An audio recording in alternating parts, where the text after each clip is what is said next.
Les gars, j'ai débloqué un souvenir il y a pas très longtemps, il faut que je vous en parle. Je veux voir s'il y en a qui se rappellent de cette époque. Et je pense que c'est les filles qui sont pas beaucoup plus jeunes que moi, vous voyez, genre je pense que c'est l'era vraiment des 2000 peut-être à 2005 genre. J'étais au collège ou voire en primaire. Est-ce que vous vous rappelez de l'era Abercrombie? Je sais pas si vous allez avoir la ref, mais je pense... Genre Abercrombie quand on était, je sais pas, dans les années 2010, quelque chose comme ça. D'un coup, il y a eu un essor de cette marque. Il y a des boutiques qui sont arrivées en France et tout. Il y en avait une qui était énorme sur les Champs-Élysées. Il y avait la queue sur, je sais pas vraiment, plus d'une centaine de mètres. Sur toutes les Champs-Élysées, la queue elle remontait. À l'entrée, il y avait genre des sortes de mannequins. C'était des hommes, hein, des vrais hommes, qui étaient un peu profil type, genre hyper beau gosse, hyper stock.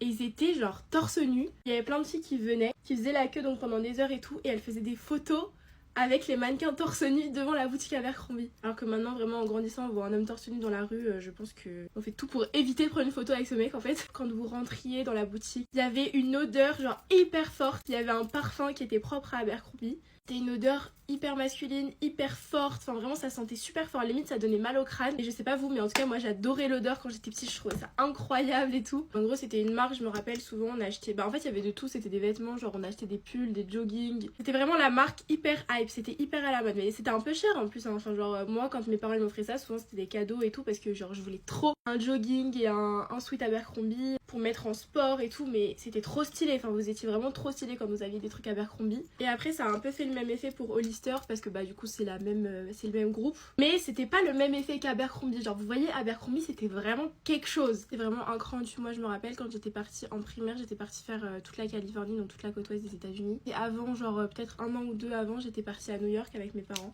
J'attendais qu'une chose, c'était vraiment qu'on aille dans un magasin Abercrombie. Je me rappelle j'étais allée dans un magasin du coup à San Francisco. Et comme c'est une marque américaine, bah ça coûtait moins cher aux États-Unis. Du coup, mes parents m'avaient autorisé à acheter plusieurs choses, genre comme ça on faisait un petit stock et voilà. Et du coup, j'avais des trucs hyper originaux qui étaient pas en France. Je m'étais acheté une doudoune et tout, elle était trop belle, elle était noire et il y avait le petit logo en vert fluo et tout. Et à l'époque, c'était trop la mode du fluo aussi avec les iPhone 5C et tout. Quand j'étais rentrée, que j'avais ma doudoune Abercrombie, mais laisse tomber. C'est vraiment le même niveau que quand t'arrivais au tout début de la primaire avec des chaussures à roulettes, genre ou un cartable à roulettes. Mais du coup, je sais pas si c'était partout pareil. Moi, j'habite vers Paris, mais je suppose que c'était vraiment pas qu'à Paris. Mais vraiment, les photos, qu'est-ce que c'était marrant qu'on prenne des photos. Enfin, moi, je l'avais jamais fait de prendre des photos avec les mecs hyper stock.